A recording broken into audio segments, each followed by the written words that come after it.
Ever since I heard of Datura from a friend at school a few years ago, I have always tried to get a hold of some, asking dealers I knew from around town. But I was never successful, as many people I asked didn't even know what it was.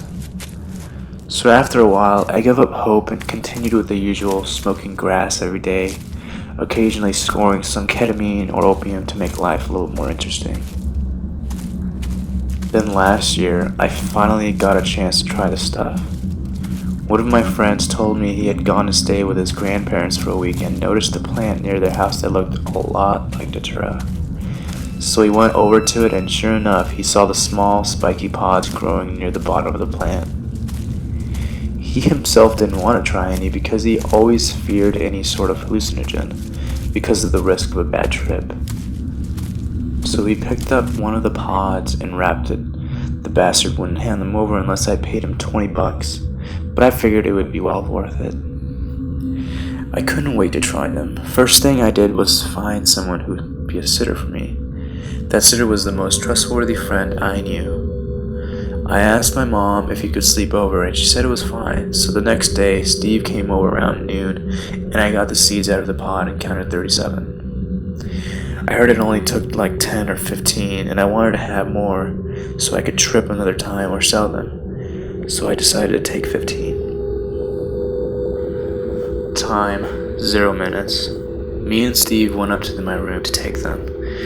We put on some music and sat down in my beanbag chairs. I was feeling confident that things were going to go smoothly, mostly just because Steve was there with me. He was a very responsible person who felt very safe and secure with. Of course, I had little butterflies in my stomach because I was taking something new, but it was mostly excitement, a total I can't wait feeling. As Steve and I talked, I decided it was time and pulled the sandwich baggie out of my pocket. I got all the seeds in my palm and looked at them, little teardrop-shaped things, darkish brown, almost black. I thought to myself, here goes nothing, and licked my palm to get all the seeds stuck on my tongue, chewed them up a bit, and swallowed. As they went down, I got this overwhelming feeling of finally. I have finally taken this crazy Datura, and in time, I will be experiencing it. All I could do now is relax, keep the best state of mind I possibly could, and wait for things to kick in. Time, 50 minutes. Starting to feel different. A lot when you need to stretch really bad, but in my whole body. Mouth is getting dry, very similar to the cotton mouth after smoking a thick blunt. Steve is winning the game, and I am losing my grip on the controller, and I can't seem to keep the A button pushed down. After about 10 minutes, I feel much different, very intense, and I'm wondering why Steve is in my room playing video games. It reminds me that he is sleeping over to watch me because I took Datura. After he says this, a wave of shock and fear ran down my body like goosebumps, for I had completely forgotten the reason he was there, and that I had taken anything, although I do recall it. I am needless to say in shock at what just happened with my brain. I look at Steve and say, calm me down, and somehow, Steve knew exactly what to do. He just smiled at me in this reassuring smile and said, don't worry, man, you're gonna have a blast. This made me feel incredibly better, and my mood shifted. After this, things seemed to go back to normal, and I asked Steve to stop playing video games and go downstairs with me. We go downstairs into my kitchen, and I pull a full pitcher of cherry Kool-Aid from the fridge. Steve got 2 glasses. Then we went into my living room and sat down on the couch. I pour both of us a glass and we sip it while watching TV. After I finish my glass, I pick up the pitcher and gulp it down halfway. I am very thirsty, but the drink doesn't seem to quench my thirst at all. It seems to glide over the surface of my mouth, leaving it dry still. I try my best to ignore it and continue watching TV.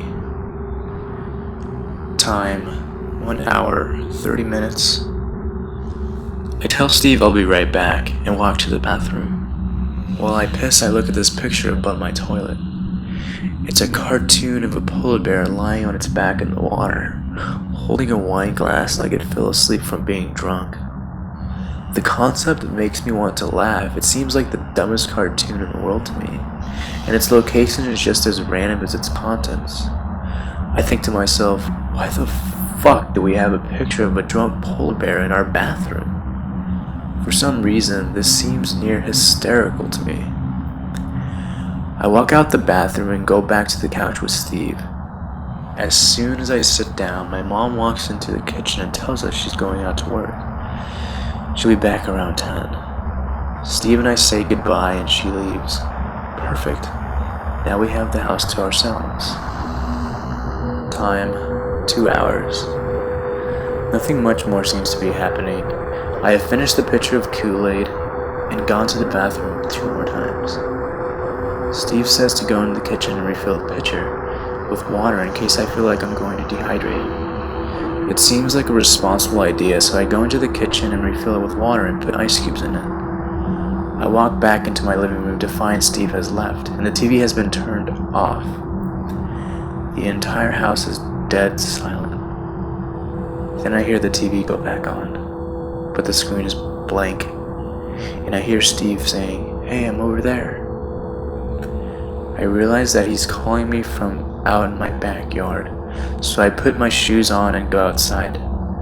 At first I scanned my backyard for him, but couldn't see him, and I couldn't hear him anymore.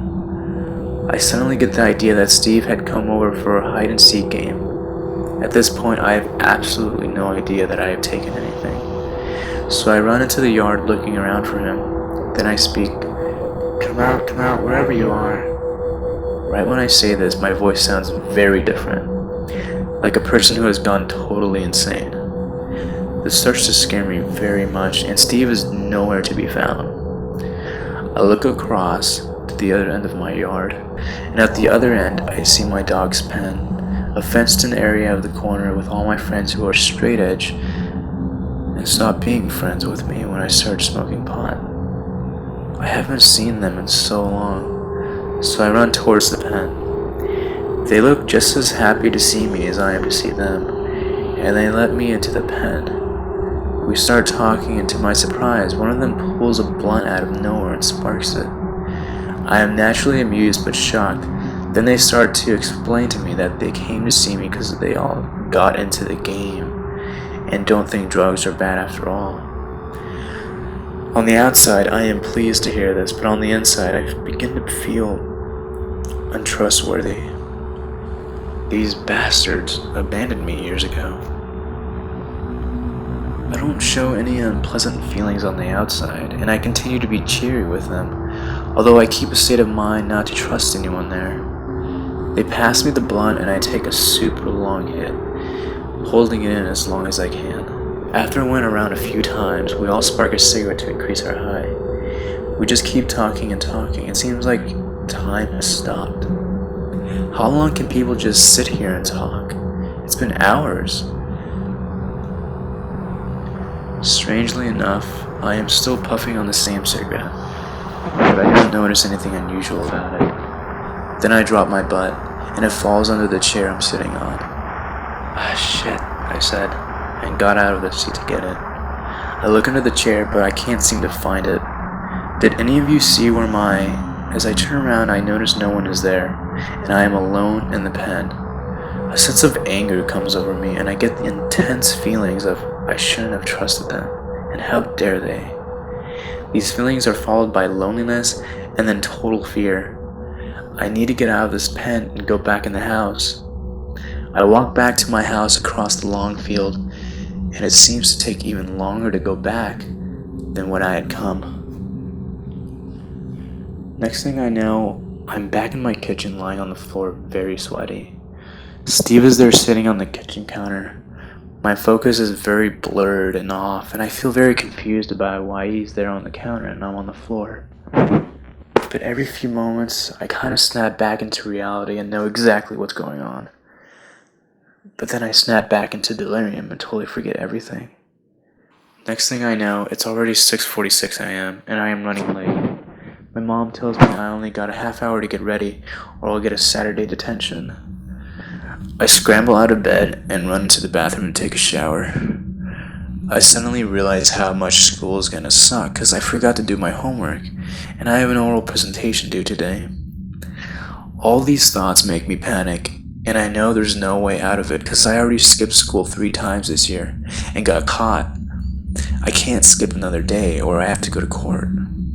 I get out of the shower and dry off as quickly as I can. Then I run into my room and get dressed and go downstairs to the kitchen. Right then I noticed something was wrong. The clock said 1 a.m. and the calendar was on July. Nobody was up. My mom was asleep and had been asleep. She didn't wake me up for school. I did not have school in the summer. I wished I was dreaming. All I remember after this is running back into my room in total panic, ready to cry and scream, and if one more weird thing happened, I was gonna commit suicide. I woke up in my bed with Steve on the floor watching me. He looked very concerned and asked me if I was okay now, if I was still tripping.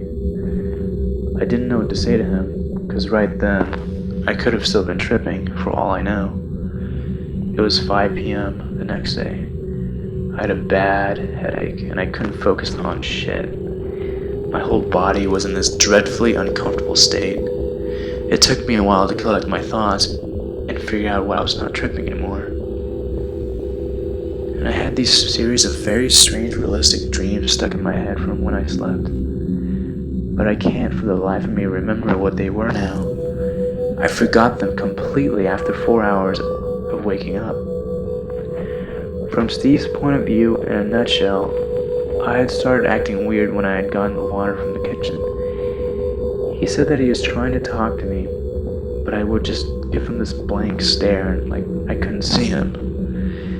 And then I ran outside onto my shed in the backyard and started talking to myself. And after an hour or so, I ran out of the shed with this scared shitless look on my face and fell down and crawled back into the house, into the bathroom. And he said I was trying to drink out of the toilet. He pulled me up and carried me into the kitchen and put down on the floor and got some ice for me. He said I was talking in my sleep and saying random words in no logical order whatsoever, but I was saying them fluently, like I knew what I was talking about. Before my mom came home, he carried me upstairs and put me to bed and stayed up to watch me. And he said I was talking out loud and moving around like I was having nightmares. And around midnight, I sprang out of my bed and ran into the bathroom and got in the shower for an hour, and then went back into my room and put a shirt on, backwards, and some boxers but no pants, and ran downstairs and stood in the kitchen for 10 minutes, just standing there. He said then I freaked out and ran upstairs into my room, and he said he had to push me into my bed and hold me down until I stopped moving, and eventually I fell asleep. Then he did.